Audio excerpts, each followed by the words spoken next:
नमस्कार, मैं मंजू पाठक अपने चैनल में स्वागत करती हूँ। कहिए कैसे हैं आप लोग। आशा करती हूँ कि आप लोग बहुत अच्छे होंगे। तो चलिए आज हम जानेंगे कि चीखी हुई चूड़ियाँ क्यों नहीं पहनना चाहिए।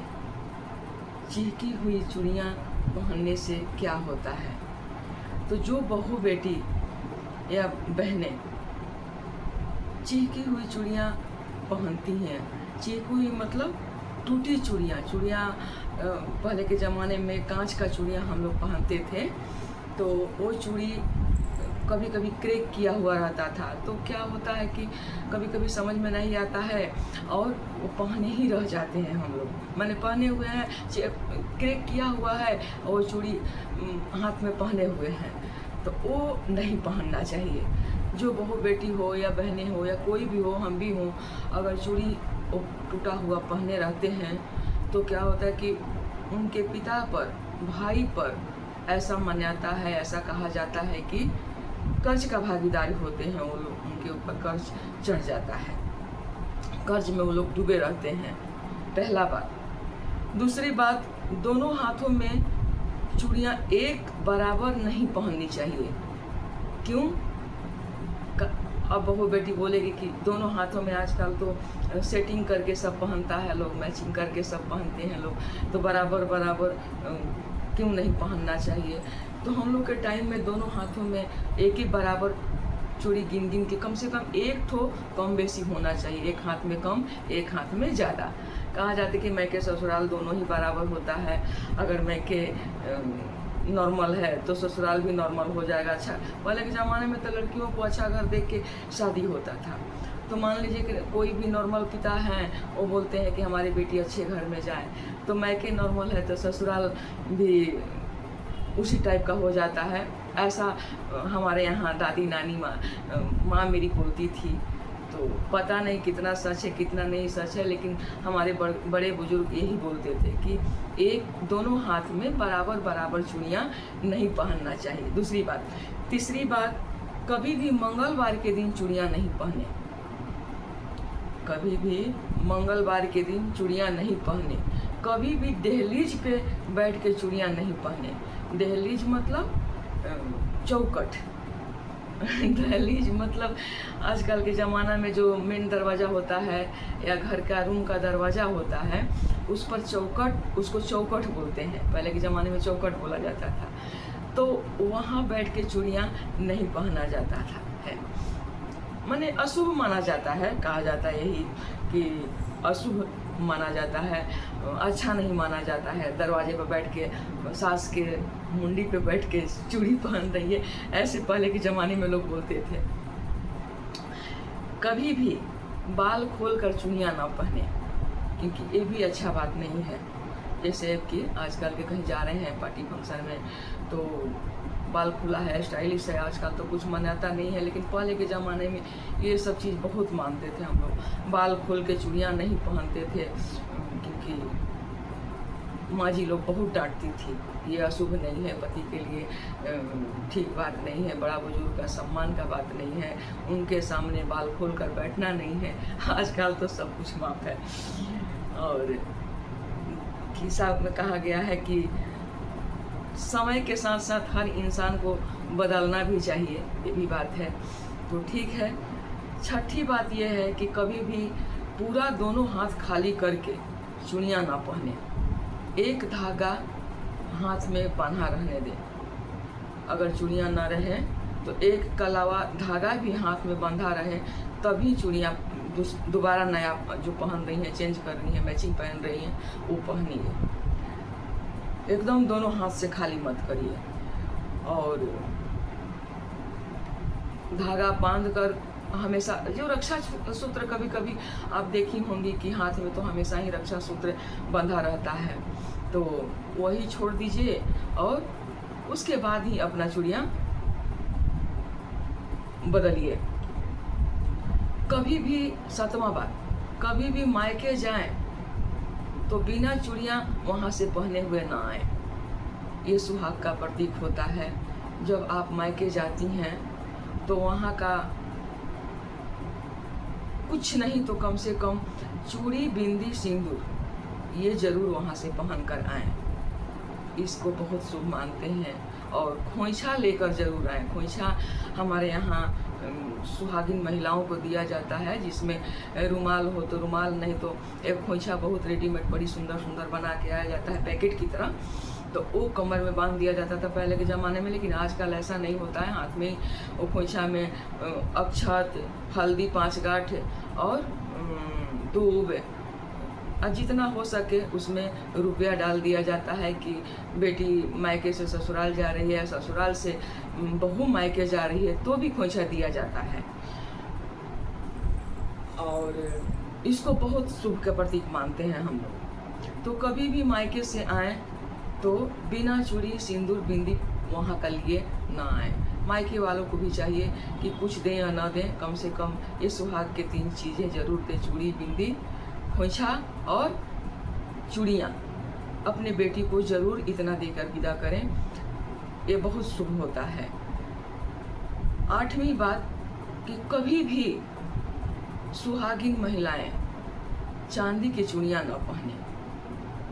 चांदी की चूड़ियाँ कभी कभी कोई पंडित बताते हैं ग्रह वगैरह के लिए कि चंद्रमा का जिसका जन्म है तो चांदी का कड़ा पहनती हैं, तो एक हाथ में वो ऐसे ही ग्रह उरह के लिए पहने, तो उसमें कुछ लाल रंग का टीका लगा लें, कुछ भी ऐसा लगा लें ताकि दोष कम हो। लेकिन 100% 100% चांदी के चूड़ियाँ सुहागिन महिलाएं एकदम न पहने। ये हमारे यहाँ बहुत वर्जित है। हमारे यहाँ चांदी की चूड़ियाँ जो विधवा स्त्री हो जाती हैं तो मायके से आता है चांदी की चूड़ी, तो ये सुहागिन महिलाएं कभी चूड़ी न पहने। 9वीं बात, हीरा जड़ी हुई चूड़ी या कंगन कभी भी सुहागिन महिलाएं न पहने, क्योंकि हीरा जड़ा हुआ में मान्यता है कि संतान प्राप्ति में बहुत दिक्कत होता है। ऐसा पंडित जी एक बार हमारे गुरुजी भी बोले थे। हम ऐसे ही स्टोन का चूड़ी पहने हुए थे तो वो निकलवा दिए, वो समझे कि हीरा लगा हुआ है, लेकिन हीरा का चूड़ी मेरा नहीं था, सिंपल एक स्टोन वाइट कलर का पत्थर था, वो जड़ा हुआ कंगन हम पहने थे। तो हमारे गुरुजी बोले कि नहीं, सुहागिन महिलाएं हीरा का जड़ा हुआ चूड़ी नहीं पहनती हैं, क्योंकि उसमें संतान का प्राप्ति होने का बहुत दिक्कत होता है, तो इसलिए सुहागिन महिलाएं हीरा का चूड़ी न पहने। 10वीं बात, कभी भी दक्षिण मुख करके सुहागिन महिलाएं चूड़ियाँ न पहने।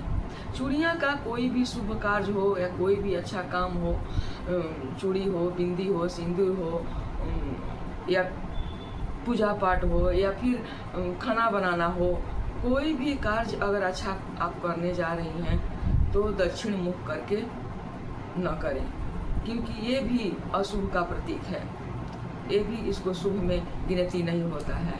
और सुहाग तो सुहाग है, सुहाग तो हमारे यहाँ सबसे ऊपर दर्जा दिया गया है, तो इसलिए अपने सुहाग का मान्यता बहुत ऊपर तक दीजिए और दक्षिण मुख करके सिंदूर न लगाएं, बिंदी न लगाएं, कोई भी श्रृंगार न करें। 11वीं बात, अपने चूड़ियाँ किसी को अपने हाथ में पहनी हुई चूड़ियाँ सुहागिन महिलाएं किसी दूसरे को ना दें। आपको अगर देने का मन है तो नया चूड़ी बिंदी सिंदूर खरीद के आप दे सकती हैं, लेकिन जो चूड़ी आप यूज की हैं, पहनी हुई हैं, वो चूड़ियाँ कभी किसी को ना दें। अगर आपके घर में कोई आए, जैसे ननद आती हैं, बेटी आती हैं, या किसी को आप सहेली आई हैं, तो किसी को आपको गिफ्ट देने का इच्छा है तो नया खरीद के आप उनको श्रृंगार का सामान दे दीजिए, लेकिन आप अपना सामान सुहाग का कोई भी किसी को न दें, यूज करने मत दीजिए। सिंदूर भी, यहाँ तक कि मैंने जो रोज सिंदूर लगाती है ना, तो वो भी बोला जाता है कि उसमें से भी किसी को सिंदूर न लगाएं। और चूड़ी जो पहनी है, मान लीजिए कि कोई आके आपको तारीफ करता है कि अरे ये बहुत अच्छा चूड़ी पहनी है, बड़ी सुंदर लग रहा है, कहाँ से लिए हैं, तो आप इतना ज़रूर उसको बोल दें कि हाँ ठीक है, बहुत बहुत धन्यवाद बोल के, और चूड़ी को अपने आंचल से ऐसे ऐसे पोंछ के और धन्यवाद उनको बोलने वाले को दे दीजिए। लेकिन ज़्यादा अपने चूड़ियों को नज़र न पड़ने दीजिए किसी पर, क्योंकि नज़र लग जाता है दोस्तों, नज़र लग जाता है। ऐसा कई बार हम अनुभव किए हैं कि ज़्यादा श्रृंगार कीजिए, ज़्यादा चूड़ी सज उज के रहिए, और कोई ऐसा अचानक देखता है आपको, बहुत सुंदर से तारीफ आपके सामने करेगा, लेकिन जैसे ही थोड़ी देर बीतता है ना, तो पता नहीं क्यों अनहोनी होने लगता है। तो इसलिए मेरा अनुभव ये है कि अपने चूड़ियों को, अपने सुहाग को जहाँ तक हो सके दूसरे के सामने, हालांकि ये छुपाने का चीज़ नहीं है, लेकिन फिर भी जहाँ तक हो सके सबके सामने सिंपल तरीका से पेश रहें, और चूड़ियों को छुपा के ही रखें, अपने सजावट को छुपा के ही रखें, जब तक शादी ब्याह भारी भड़कन कार्य न रहे, और कोई तारीफ करता है तो उसको धन्यवाद दे के किनारे हो जाए। एक रही बात कि सावन में आप कोशिश करें कि जितनी आपकी सहेलियां हैं या फिर पंडित जी के वाइफ हैं, मंदिरों में हैं, या फिर ननद घर में आपकी आ जाएं, या फिर ऐसा कोई रिश्तेदार आपके घर में आ जाएं, या आप चाहती हैं कि किसी को गिफ्ट देना, तो हरी हरी चूड़ियाँ खरीद के दान देना चाहिए, लेकिन अपने हाथों का नहीं। नई नई चूड़ियाँ खरीद के सभी को दान दीजिए और सबसे आशीर्वाद लीजिए। चूड़ियाँ दान करना शुभ भी माना जाता है सावन के महीना में, इसलिए चूड़ियाँ को जरूर दान दें, लेकिन नया खरीद के। तो हमारा अनुभव तो यही है, और आशा करती हूँ कि आप लोग को बहुत पसंद आएगा। तो अगर अच्छा लगा होगा मेरा वीडियो तो एक लाइक ज़रूर कीजिएगा, और अगर कुछ कमी होता है तो हमको कमेंट सेक्शन में ज़रूर बताइए, हम ज़रूर उसको सुधारने की कोशिश करेंगे, या और आपको विस्तार पूर्वक बताने की कोशिश करेंगे। धन्यवाद।